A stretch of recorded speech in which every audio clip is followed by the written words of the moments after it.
Well, welcome back. And a different face for us here in the studio is Philip Costa. Now, he is a 5-time windsurfing world champion. And you are actually a man of the island. This island is absolutely spectacular, so I'm not surprised that you live here.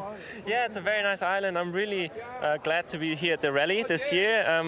Last year I didn't see that much because I was traveling, but yeah, it's amazing to have everyone here, having the beautiful roads of Gran Canaria and yeah, sharing the passion of the island. I mean, it's great to have them here.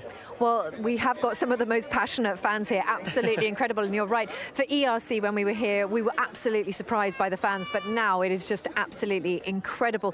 So you've lived on this beautiful island and you've probably seen some of the footage. It's just unbelievable to see all these mountainous views that are uncovered.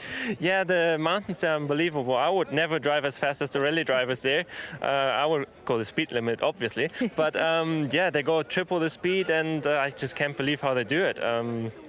It's great to watch and definitely enjoy it to watch with the family. So yeah, it's a different kind of scenario than windsurfing for me, but yeah, it's great. Well, you do some crazy things. I don't really know that much about windsurfing, but I've just had a few pictures shown to me about what you do, and you do some crazy things in the water. Yeah, in the water I do basically 10, 15-meter jumps with double loops and stuff, so it's a bit different than rally driving.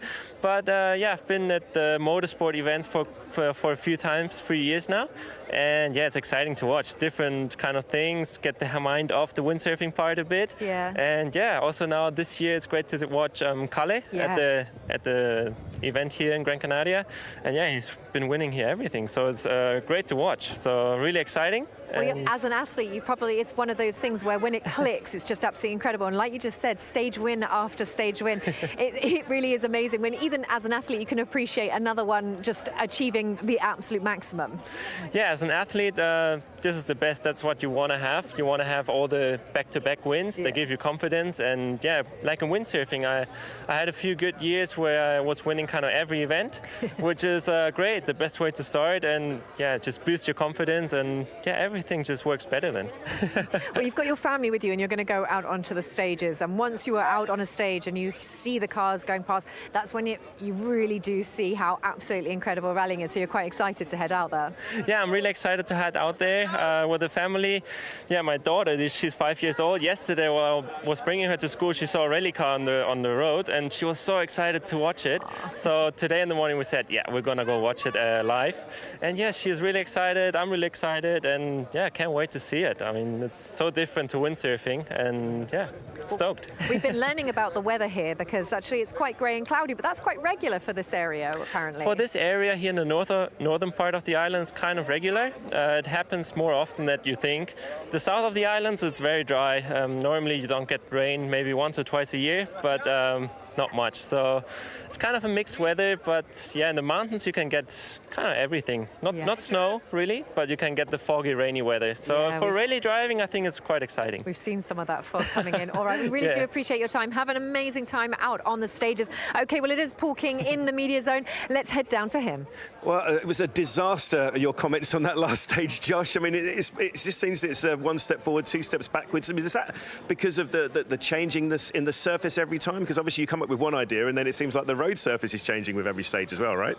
Yeah, you could say that. I don't know if disaster is such a positive comment, but still you have to keep on smiling and enjoying it because, yeah, it's a nice rally, nice atmosphere, and we're struggling, there's no doubt about it. I think you can see from the videos how much it is, and okay, you can probably drive around it better from my side, but still it's hard to know the compromise and what to do and when to do it because the middle stage felt quite okay, and this last stage, yeah, it wasn't so great with so many corners that induced this problem, and yeah, you just see the seconds tick away, so it's frustrating at the same time, but in one hand you still have to keep positive. I was just going to say, it is about finding the positives, isn't it, in situations like this? And I guess what you could say is, it's your first year in the Rally 1 car, and I guess you're getting to try a lot of different setups for different conditions on the pure asphalt stages. We don't have another tarmac round till October, at least.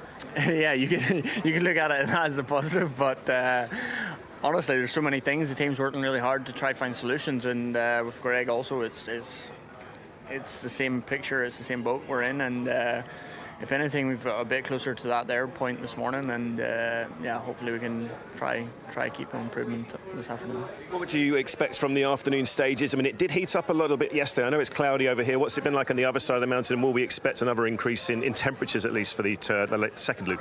Yeah, I think so. You're still up in the clouds. It's still quite high. One side of the mountains, obviously a lot of sun, and the other side's into the clouds again. So, yeah, there's a mixture between that there and the road temperature and the temperatures outside. But it's quite clear. There's no fog as such now, so it might make it a bit easier. Good luck for the afternoon. Thank you. Thank you. Fans continuing to pile in here into the service park. All right, that's an incredible sign, actually, isn't it? You've done well getting some signatures there. Chenny with me now. Chenny, it's tough. It's tough for M Sport and Hyundai at the moment. Just trying to either navigate what to change is a very difficult task. Well, we can answer the Hyundai one very quickly. They've tried everything on Thierry Neuville's car. There's only certain components that you can change, and they are not going to find an answer this weekend. They can minimise what the damage, but they're not going to sort it. It's in the diffs, it's in the drivetrain. For me, that's what I think is going on. So far as what Josh McAleen was just saying, I really understand his frustrations, Kiri, because they've just not been able to get the car to bite. You could see that. I mean, we were watching it. You can see how late he is on the throttle because he's just waiting for the car to bite, and as soon as it does, that's when he can pick up the throttle. I wish we could look at the deltas on throttle position on a stretch of 200 metres between Kalle Rovanperä and Josh, and you would see that Josh is so much later on the power. They just can't get the tyres to work with the car, and it's just valuable time that's required to go testing. It's just frustrating. But let's talk about how Josh is actually managing that, because he's managing it all quite well. Because in situations like that, I mean, I know you've been calling him a rookie. He is a rookie with us this year. It's a lot to take on when it's all just not really working, and he's managing it well. Yeah, but he's really frustrated because, yes, he's managing it well, but he's frustrated because he knows himself that he should be on the power when he's not, and he's having to wait and drive around the issue with the car, and he's leaving loads of time in the stage. So that is frustrating him, and I can completely understand where he's coming from, to be honest. Okay, well, before we get into all of the details, let's just remind ourselves of exactly what happened this morning with this quick recap. Day 2 of Rally Islas Canarias, round 4 of the WRC season, the championship making its maiden visit to Gran Canaria for the first full tarmac event of the year. A popular spot with holidaymakers and an instant hit with Finnish star Kalle Rovanperä, the two-time world champion in irresistible form, following yesterday's clean sweep of stage wins with another stunning performance this morning, winning all 3 stages. Toyota totally dominant. Behind Rovanperä, Sebastian Ogier pushing hard in his Yaris R1, but unable to match the Finn's pace. The 8-time world champion still very much a contender, fully aware one false move and things can change very quickly. Elfyn Evans looking to continue his strong start to the season and on course for more good points in third. The Welshman frustrated with his pace at times, but another podium finish here would be another step towards that elusive first World Drivers' title. Hyundai continue to be distinctly off the pace. Adrian Formeau emerging as the quickest I-20 driver this morning to overtake teammates Thierry Neuville and Ott Tanak. He's up to 6th place. That's where Gregoire Munster leads the M Sport Ford Challenge, running in 9th. Rookie teammate Josh McAleen, on a learning curve in his first full outing on tarmac in the Puma Rally 1, is just outside the top 10. Toyota continue to enjoy a leaderboard lockout, occupying the top 5 places. 9 stage wins out of 9 for Rovanperä, extending his overnight lead by some 10 seconds. Ogier's lead over Evans up to 16.1 seconds.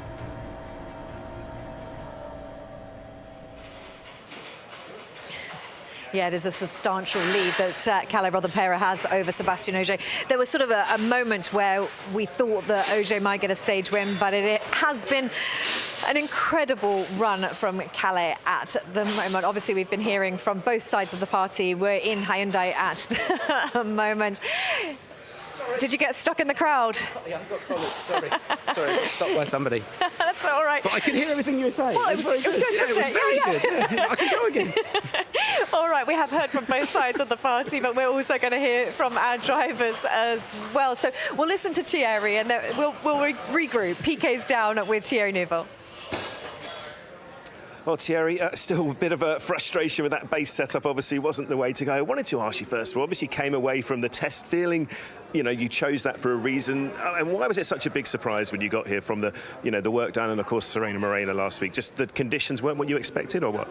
For me, over there, the car was working, and I didn't struggle with what I'm struggling here. So it's a bit of an issue. We don't know really why. So that's what we are stuck at the moment. We tried several things, nothing really improved. So there's no reason to try and look for miracles now. We fight with what we have, and target is to bring home some points from the weekend, and that's all we can do. Interesting to hear you say it sounds like you've almost tried every option you can with that base setup you have, so at least you've got the best of a bad situation. Is that fair to say? Yeah, I think we are on something which more or less I feel comfortable with. It's definitely not great, but it is what it is. I would have liked to change a bit the differentials if I could, but unfortunately again, we are also very limited once we are on a rally. We've only basically one in the same option, so it's not much you can do once you're on the race, unfortunately, and then with no real, let's say, or very limited testing, it makes it challenging for the team and for us as well. It's an interesting fight between the three of you. I mean, we know all three of you can fight for wins on this surface. I mean, all of you got your different driving style, different setups. Are you surprised to see so much difference between you? But there isn't much difference, to be honest. We are all very close. I think Oid struggled a bit more today. Adrian obviously is able to go a bit faster, but is on a different diff setting, which unfortunately I would like to choose, but I can't. So it's anything I can do. Well, there's plenty of takeaways from that. The first of which I'm just going to talk about is Thierry's attitude, because he has just refocused in his mind. Now it's a battle inter-team battle. He's never one to just say, OK, this is where we are. No, now he's got a battle on his hands, but it's just the battle that he can manage.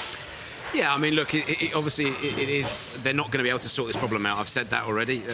He's got what he's got. That's it. Yeah. And they're not going to match the Toyotas this weekend. Yeah, he would like to beat his teammates. The key thing for me at the end of that interview was he sort of alluded to there being something slightly different with the drivetrain that perhaps is on Adrian's car, which we didn't know about. And that would figure, if that is the case, because Adrian has been able to get that car a little bit more hooked up. Yeah, so again, for me, it's in the differentials, it's in the diffs, it's in the drivetrains, the way the car's putting the power down. He's done everything he can with the springs, the dampers. I know they've played a lot with the ride height, the rake of the car, everything. But it's now components that he physically can't change. Now, I'm just going to ask you that. I know that you might have heard us, because we have been talking about this. This is the main topic of the weekend. But why is it so limited on what he can change? For anyone that's just joining us and thinking, well, why can't they change it? What is that reason? Well, by regulation, all the parts are homologated, which means that they have been passed by the FIA to be used. You're then allowed to make a number of changes to parts throughout the year, but everything is sealed. So the dampers are sealed, the diffs are sealed, everything. So once you come into the weekend, you can't change those components. You can't start messing around with them, and ultimately that's why he has got the diffs that he's got, and that's it. So that's what they've chosen for the weekend. That's what they're running. Simple as that. And when I was at Toyota, when I was talking to their chief engineer, he mentioned these Joker parts. What is that for anyone at home that's thinking, well, what did he mean by that? Your Jokers are kind of your wild cards that you can, or your changing opportunities. So you've got the opportunity to change parts throughout the year, to alter things if you want to. So you're using a Joker. It's like your card on the table, basically. Exactly. Yeah. And he's right. Kevin was correct. They have changed things on the car. They've changed. There have been evolutions on the car. I know they've changed pickup points. Or I say pickup points, but the way the geometry is on the car and stuff to try and make it better on gravel. There have been evolutions of the car that have taken place, but ultimately, the diff that Thierry's running is not what he needs to make this work. Yeah. Toyota, you can't take anything away from them. The base setup that they have come with and that they have been working with on that car has, through luck or through well, it sounded like when he was talking to me, he had an works. incredible focal point, which was that 2011 Catalonia rally that he was talking about. He seemed that was the back reference. They obviously have whatever they've matched their knowledge with. That seems to have worked. 2022 in Catalonia, you mean? He said 2011, I think he said. Okay, I mean... Maybe he said 22, I can't remember. Yeah, I think 2011 was a long time ago, isn't it? And the technology and everything's changed so much since then. Maybe but it was 20. regardless, you take all the data that you've got, no matter how old it is, but you take all the data that you've got, look at it, and you build a base setup to make a car that No, I think it must have been 20. Now I'm thinking about it. I'm sure it was, but it doesn't matter. Either way, the point is valid. You take all the data that you've got and you build something that will work on a bunch of different surfaces, and that's what Toyota have done really, really well. Okay, well, PK's been getting in those interviews. Some of them have been harder than others. Let's find out how Adrian Formeau is feeling about what's happened this morning. And nice to hear you're enjoying the stages out there, Adrienne. And I guess the first target done, you got back ahead of your teammates. How have you found things out there this morning? Well, definitely this morning we went back a bit more like what we had here yesterday morning. So I'm a bit more happy with the performance, but basically we are still not on the pace compared to Toyota.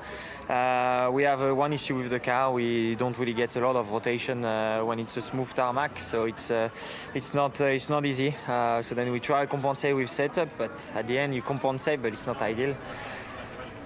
I try my best to stay close to Taka and Sami, but it's difficult. It's really difficult. I try, and we'll see the afternoon, but it's really challenging for us. Can you confirm what that base setup was? Was it a slightly softer setup, and what was the reason for the change yesterday? I guess the conditions changing all the time, right? Well, yesterday I went to softer dampers, etc., but softer car, and it was not working. But actually, even today, I think it's better for us, especially stage 1 and 2, because the tarmac is more aggressive, and in this case, the car balance is okay. But as soon as we go on the smooth, this is where we lose the most of the time. So end of the last two, the stage 2 and the stage 3, it's where we struggle most because of the smooth tarmac. It's nice to hear you're still targeting, Taka and Sami ahead of you. I mean, obviously Toyota's got a better base setup for the stages here, but are they a realistic target, would you say, over the next day and a half? To be fair, it's going to be difficult to catch them, but you know, as long as we keep a little bit of pressure, you never know. You can have a spin, a stall, everything can happen on the rally. So I just want to stay close and see what happens in front. I mean, I think that's something that we've not seen so far. We've not seen any instants, any moments as such. I think Thierry had the marginalist of moments that Molly picked up on yesterday at some point in the afternoon. But there's always opportunities that present themselves as we start moving through the weekend. We've still got 4 stages this afternoon, a big day tomorrow in terms of kilometres, and with no service. Yeah, I mean, look, it's one of those rallies where, because the tarmac is so fast and flowing, but it's nice and wide, that when it's dry and in a reasonably high grip situation, you've really got to make a big mistake to throw it off. And we don't want to see that. I don't want to see any cars getting damaged. And I think as well, because we've just seen such disparity in performance between Toyota and Hyundai and M Sport, that it's written the story really for the rally, hasn't it? Adrian Formeau saying some interesting things there about choosing. We knew that he'd chosen to soften the car in the afternoon yesterday. I think what they hadn't taken into account was that it was going to get hotter as well, so that's from the morning loop. So he's looked at the data from the morning loop and gone, the car was good, how do we make it better? Well, let's soften it up and try and force a bit of grip. I think that grip was naturally going to come with the setup as it was, because everything was getting hotter. So they ended up actually cooking the front tyres by making the car softer and everything getting hotter. It didn't work for him. If they'd have left it alone, I reckon he'd have been properly on it yesterday. But so basically now, to sum it up, Adrian sort of moved back to the earlier morning setup that he found on Friday. Yes, yeah, and it worked for him. That was when he went quickest, wasn't it? So, like I said, I think yesterday afternoon he'd have been even quicker if they had just left the car alone. But you can only go with the data that you've got, and you go, how do we make this car faster? But I think the sunshine would have just done it for him. Yeah, no, I was trying to sort of get some information, trying to learn some of this myself, and I was talking to some of the guys here, and at some point you just have to do something, anything to try and make it better. And I think that was what yesterday afternoon was about. Even with Adrian, they had to try something to see where it would go. Yeah, and you know, when you're that far off the pace, that's when you do start to make significant changes to the car, things that are not just little things like damper clicks. That's real fine tuning. When you're that far off the pace, you do get stuck in, and for sure on Thierry's car they absolutely did that. They've tried everything they can, and I think that they've probably got a car now that is going to be as good as it's going to be for the remainder of the weekend. Yeah, I think Thierry sort of said that as well. All right, we are just having a look at the service which is going on behind us. Let's listen to Oit, and then we'll keep powering through these interviews. Well, it's disappointing to hear you say it's surprisingly bad this morning. Seems like you've gone a step backwards after yesterday. I mean, is that because of the change in setup or a change in the road surface and conditions today, would you say? Yeah, for sure. We tried some other things overnight as well, and clearly they were not in a good direction. So yeah, you can never say that it can't be worse. So it always can. It's becoming pretty clear, obviously, that base setup that you have has given all of you guys in the Hyundais, severe limitations. Sounds like Thierry's almost saying he's tried almost everything. Are you running out of things you can try now? I think, yeah, we tried already, let's say, all reasonable things we tried yesterday, and probably for today we tried some unreasonable things, and obviously they didn't really help much. So, yeah, that's the way it is, and nothing much I think we can do. For sure, we try to, again, probably try something else extreme for the afternoon to at least get some knowledge. But yeah, in a big picture, I think it's tricky at the moment. I guess the positive thing, there's no new asphalt round until October. At least you've got a lot of time to do some thinking before then, right? Yes, exactly. And hopefully by that time we have something more interesting. Good luck for the afternoon. Thank you. Thank you. Again, interesting what he's saying, try something extreme, see how it goes at this point, because there's not much to lose. It's a glorified testing session for them, isn't it? That's what this is. It's a good opportunity to go testing, gain data. They're not going to catch the Toyotas. That's just not going to happen. So, look, you take every opportunity that you can, but at the moment, it's these guys that are absolutely dominating and having their own inter-team battle as well. One thing I will say, though, is that it's not all doom and gloom, and I feel like we're bagging a lot on Hyundai. We're not. There is pace in this car. If they could change the diffs, I'm sure it would be a different story. What I will say is the performance of this car on gravel has definitely stepped up, and that's exciting with the string of gravel rallies that we've got coming up. Yeah, and this is only round 4 as well. I think I don't know who was saying it out of our team, but Kalle was doing some sums, and he needs it if he wins this rally, wins the next rally. The championship battle opens back up in his way. So there's plenty of fights still to come from all of these guys throughout the next few months of our season. Okay, we're going to get into our Toyota interviews now. PK was collecting those in. I think we'll head to Kalle Rovanperä as our first interview. Well, Kalle, it's now 9 from 9. You keep going. I mean, Seb's come a little bit closer to you, but you seem determined to not let him intrude on this monopoly of stage wins. Is that really in your thinking, or are you just doing what you're doing in your own mind? Yeah, we are just doing what we need to do. Like I said yesterday, we just keep up the good flow, and yeah, when you drive properly, you don't make mistakes. So yeah, just enjoying ourselves. Especially the last one of the loop, we really had fun in the car. It's working really well when it's like smooth and this kind of flow road. There were times yesterday you were still searching for the absolute perfection sweet spot in the setup. Have you now found that now? Are you completely as on it as you can be, or is it still changing as well, the conditions in each stage, right? It was changing actually quite a lot. The first 2 ones of today were completely different than yesterday. So I think there we can find something more on the afternoon, just to be more comfortable. And of course we always try to optimize everything. So let's see what we can do. How would you expect those stages, if anything, to evolve through the afternoon? We saw a bit of weather change yesterday. I mean, it's so difficult to judge because it's cloudy here, and I know from yesterday it's bright blue sunshine on the other side of that hills. Yeah, let's hope it's at least dry. Then it's comfortable. In the morning we still had some drizzle and fog, so yeah, let's hope it's clear and we can enjoy. More of the same for the afternoon? I hope so. Good luck. Thank you. Well, he's going to want more of the same this afternoon. It'll be incredible if he can get a clean sweep of stages there. Looking at Toyota, so estimating nothing huge to be changed, nothing to be done there. Is it the same as yesterday, or you think they will be looking at anything? It's the polar opposite, first of all, to what's gone on at Hyundai. Hyundai have been making big changes to the car to try and find something. Toyota are just fine-tuning bits and bobs, and I've got to say that Kalle Rovanperä through stage 9, it was art. It was beautiful. It was, the way that the car was behaving. He was turning in. There was no drama. He was feeding steering in and feeding steering out. There was no mid-corner. There was no waiting for the car to bite on the front. There was no mid-corner or exit corner oversteer. It was just so smooth. There was no drama, and that's exactly how you have to drive one of these cars quickly on tarmac, and the result is 9 stage wins out of 9 stage wins. So if they are changing anything, it will be minute. Well, it has been an incredible run so far. Sébastien Ogier also enjoying it out there. Let's listen into his interview. Seb, we've all been willing it to happen. I mean, there's been a couple of stages. You got a couple of seconds up, and we're just talking about beating Calais for one stage here. But how much have you enjoyed the run out there this morning? Yeah, it would have been nice. At least we got closer in the two first stages, even though first one didn't felt so good for me. But from the second one, I started to feel better. Yeah, could have been in this one the first best time, but I didn't drive well in the last 2-3 Ks of the stage, which was a very smooth, a little bit more sleepy tarmac, and I definitely slid too much in some of the hairpin. Yeah, up to that point it was still going a bit better, but on the last one he clearly destroyed everyone again. I have to say on this one I didn't manage to commit 100%.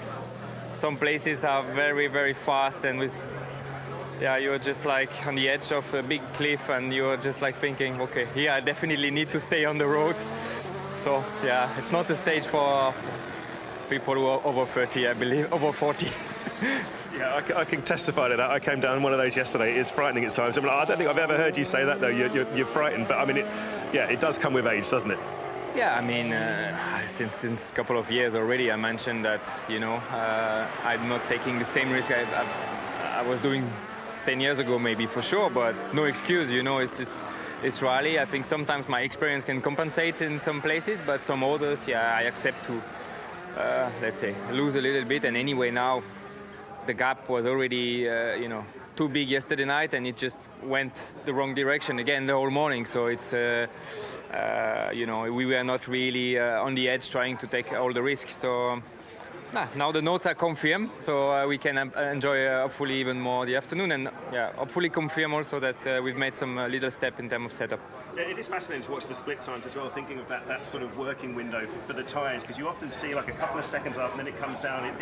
Is that because you're getting to that optimum temperature of the tyres? Because it's really fascinating to watch the splits. I'm not sure if it's really tyres, but I mean, one guy is clearly most of the time faster, so I don't think you can see any trend with temperature, or it's just a pure driving and understanding to drive on the limit of this tyre at the moment. So not much to say. Just 9 out of 9. It's always so far it's an impressive job from Kalle and Jone. 4 more to go this afternoon. Exactly. Yeah, a bit of admiration for Kalle Rothenpera there, and sort of a cheeky word to say about the fact he's over 40 and taking it a bit more cautiously. I know he's not likely to have been, is he? Well, no, look, it does come with age, doesn't it? But what a top interview that was from Sébastien Ogier. He's a true competitor. He won't like being beaten by Kalle Rothenpera at the moment, but he's accepted the situation, and he's setting an example to those people around him. That was a brilliant interview from him, speaking very honestly about how he feels in the car, what the car's doing, and the fact that he's not 100% committing all of the time.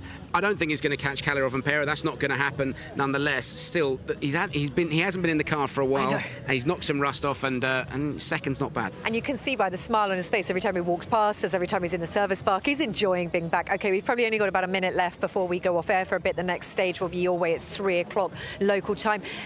WRC 2. Johan Rossell doing it. You can see on the left of your screen there, Johan Rossell doing a superb job, hasn't he? He's been caught a little bit this morning, hasn't he? That lead was around 20 seconds. It's now 14.8. So, and Nikolai Gryzin down in third place. So it's a good battle. Johan's got to try and respond. He's got to try and find a bit of time this afternoon. What he can't afford to do is drop another 6 seconds this afternoon, because then it's going to be game on tomorrow. We did expect a good run from Johan. Let's see what he's got in store this afternoon. It's 3 stages that we saw this morning. Then we've got this cheeky super special running around the arena here tonight. We're going to be with you all day and night, so make sure you stick with us for all of the action. Like I said, the next stage on the way for you at 3 o'clock. Chenny will be in comms for you to take you through that. But for now, it is goodbye. We'll see you at 3.